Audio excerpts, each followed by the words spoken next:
featuring Cambridge University's Dr. Chris Smith. This is Ask the Naked Scientists. Join the conversation.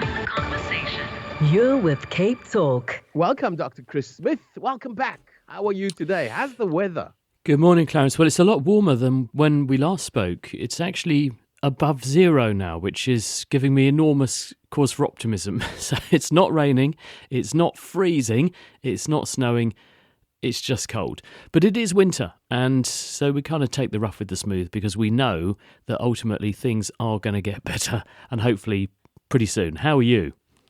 I'm really good. We've got a bit of a respite from the heat. We're very grateful for a bank of mist that is hanging over the city and just bringing some kind of nice, cool weather.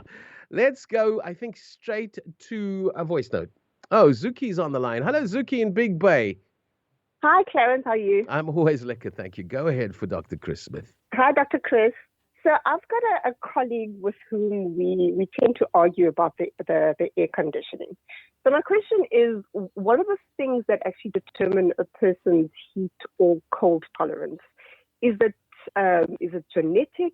Is it where they were raised? Is it the time of the year that they were born? What are the things that make our differences so vast? Hi, Zuki. Well, there's certainly a difference between men and women.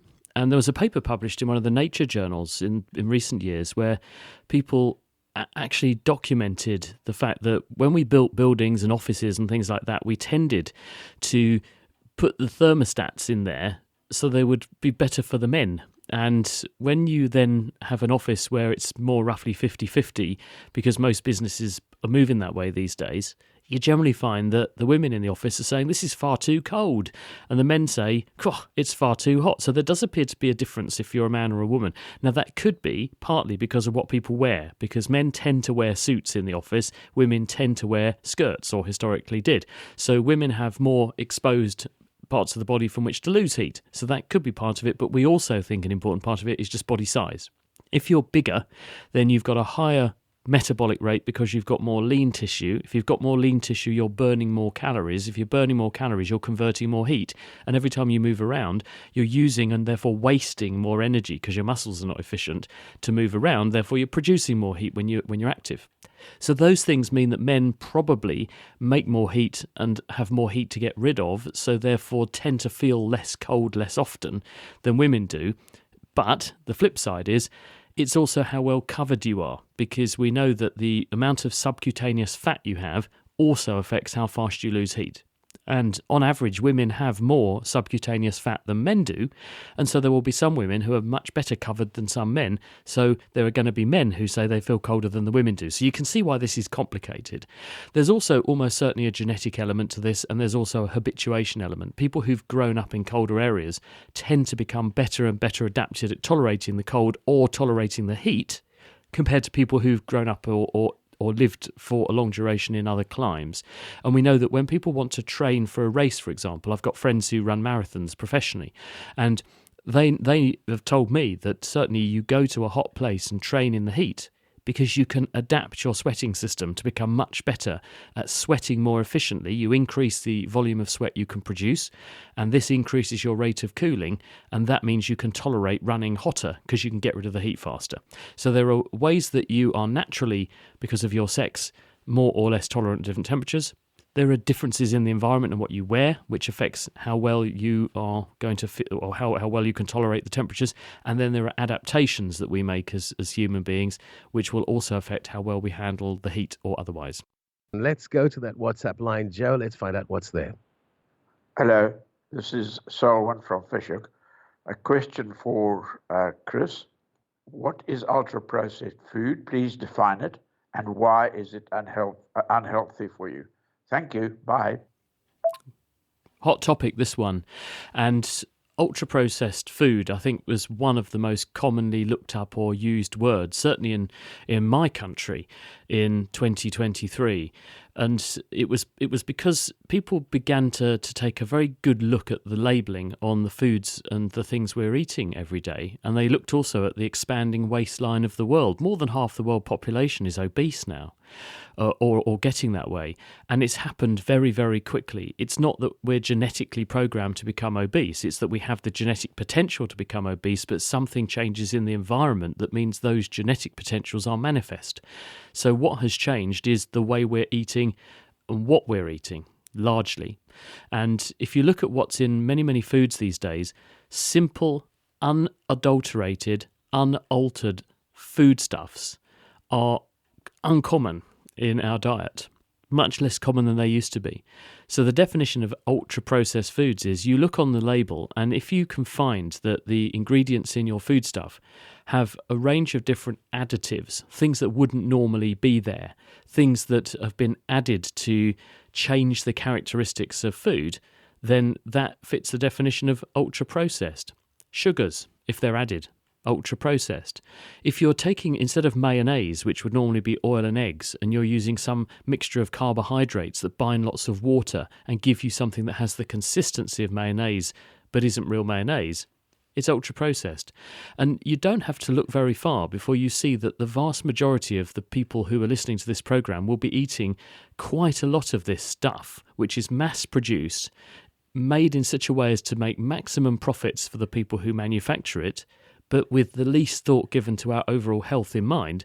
That's what we're all consuming, and we all think that this is heavily contributing to the fact that a significant number of people appear to be seduced by its effects, which means they eat too much and they put on weight. Because at the end of the day, ultra-processed foods are foods that make it very, very nice to eat that food, very, very easy to eat that food, and also, in part, because they're so easy to eat and so quick to eat, huge numbers of calories, which leads to us overeating. A good example, some breakfast cereals. The amount of energy in some of these breakfast cereals, you can shovel into your mouth more than twice as much as you should be eating at that time of day, because the cereals make it really, really easy to do it. And you want one simple example to think of? Take an apple. How long does it take you to eat an apple? It will probably take you about 5 to 10 minutes to eat an apple, depending upon how keen you were. You could drink the equivalent number of calories that there are in a whole bag of apples if you just pick up a glass of fruit juice from the apple juice, pour it in the glass, and in under a minute, drink the equivalent of 7 apples. The fruit juice has been ultra-processed. The apple is not. We got to get that sound, that little light bulb moment. That was another one of them. Thank you, Dr. Chris Smith, the Naked Scientist. Let's go for another voice note. Hi, good morning, Clarence, and welcome back to Dr. Chris Smith there. Flores here from Booster. Clarence, what I would like to know, swallows or swifts, where do they go after our summer, and how do they get there? And is it the same ones that's coming back, or is it the kids, the youngsters that's coming back? And why do they make so much effort to build a nest? Yes, that's my question. Have a good weekend. Bye-bye.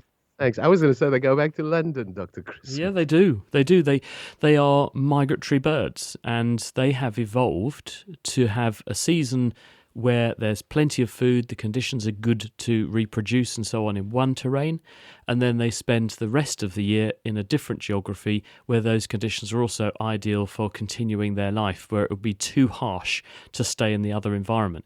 They've evolved to do this because it's in their interest to do so.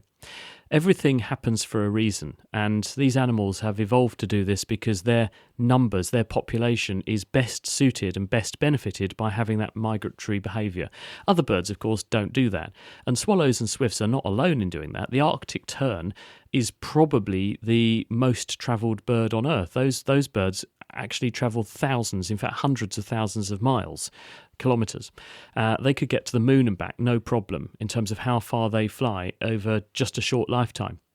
So the reason they do it is because the opportunity is afforded to them to have the best prospects for reproduction and survival. And by going to different geographies at different times of the year, you can exploit different niches and different surfeits of food and other things that are available to you, which you wouldn't be able to access if you just stay put in one place.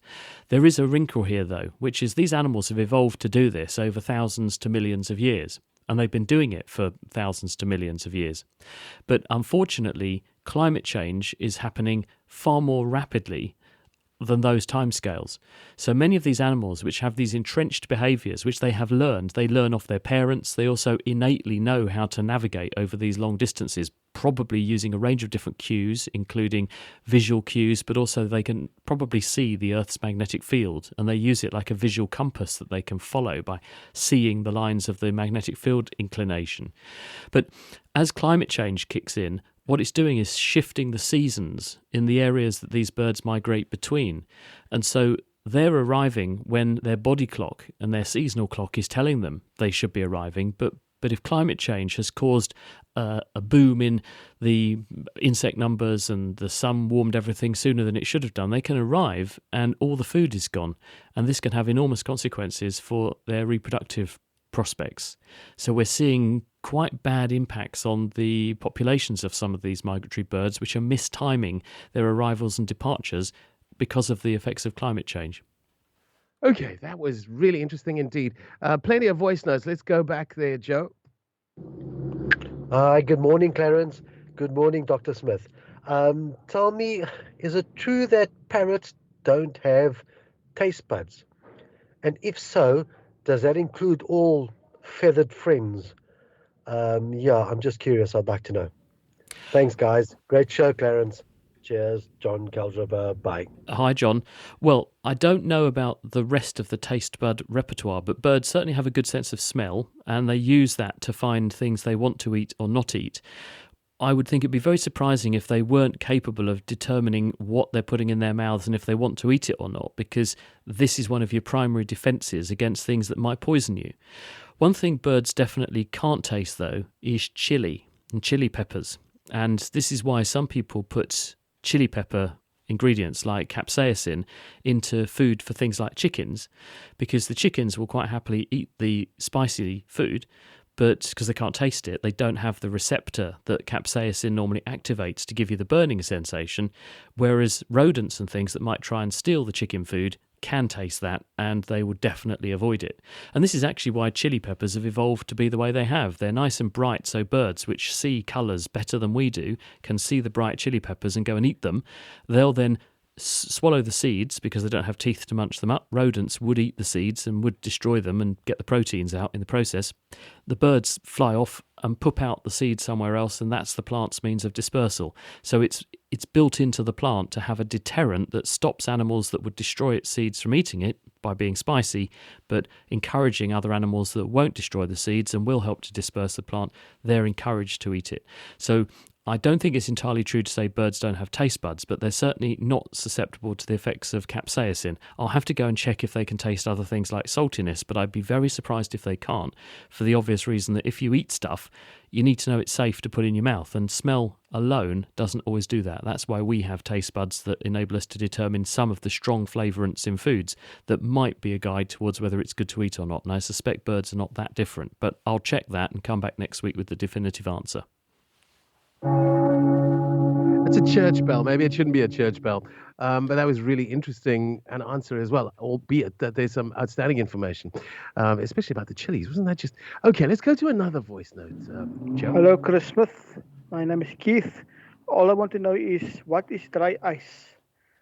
And how it is different from normal ice? And why is it so dangerous if I think it can explode? Hello, Keith. Dry ice is frozen carbon dioxide. Carbon dioxide is the gas that we breathe out. It's a gas in the air, currently at quite low concentration, but rising because of us burning fossil fuels. But if you collect the carbon dioxide and cool it, eventually, down about minus 60, minus 70, something like that, it forms a solid. And that solid looks like an ice cube. And if you then warm it up again, it turns back into gaseous carbon dioxide. And that's where the idea of explosions comes from, because if you put that stuff into a container that's sealed and it then warms up inside the container, as it goes from a solid into a gas, when you turn a solid into a gas, solids take up a lot less space. In fact, they probably, when they turn into a gas, take up between 500 and 1,000 times more space as a gas than as a solid. So the pressure goes up inside the vehicle or vessel that's got the dry ice in it, and it can reach the point where it will explode. So that's probably where you're thinking about that. Where people often see dry ice being used is in stage and magic effects, where if you take one of these pieces of carbon dioxide that's frozen, dry ice, and you drop it into water, the water causes the dry ice to sublime, go from that solid into the gas very quickly indeed, and it boils inside the water, throwing off a mist of cold water above the water surface, and these droplets basically form a mist. And that's where we often see dry ice being manifest, but that's water vapour that you're seeing. It's not actually the carbon dioxide that's doing that. It's the carbon dioxide is the solid stuff. It looks like a giant white ice cube, to be honest. I think one last one, Dr. Chris Smith, and maybe we're going to need a shortish answer if it's even possible. Morning, Clarence and Dr. Smith. A quick question. How do birds talk? I've got a parakeet and he chats like there's no tomorrow. How do they learn it, and how do they know when to say the right stuff at the right time? I'm just curious. Thank you. This is Jason here from Buckenfell. There was a terrific story in one of our national newspapers yesterday. Someone had written in one of the letters to the editor, and they said that they had at the end of their road a retired army major who was terribly nice and terribly friendly, but when the lady had a baby, she would take to walking the baby in the pram down the lane, and every time she went past the major's house, she got wolf whistled. And she found this offensive and decided she would avoid walking that way. Later on, she found out the man had died and took to walking down the lane again, but still got wolf whistled and realised it wasn't him. Someone then said he had a minor bird, and it was his pet, and it was the bird that was whistling at the lady going whew, whew, rather than the man. So she'd been inappropriately blaming this poor man who had done nothing wrong at all. Birds love sounds. They communicate with sounds. They use sounds to subvert and imitate. There are some birds that make the sounds of other birds to ward off predators into thinking there's a bigger bird that's going to come and get them. So birds take sound very seriously. It's a main means of communication, defence and communication for them in many respects. And so therefore they have evolved to have very, very good hearing systems and very good vocal systems. And so they produce the noises they make in much the same way we do. They funnel and control the flow of air from their lungs out over the oral cavity, and by changing the shape of the oral cavity, the beak and the tongue and other bits of the mouth parts, they can change the resonances that are created, and this amplifies certain sound frequencies and suppresses the loudness of others, and that enables them to reproduce a whole repertoire of different sounds. And because they have evolved to learn sounds from other birds around them, they're really good at taking a sound and imitating it. It's part of their nature. They learn their own songs that way from their parents and then adapt them a bit. They learn from their peers.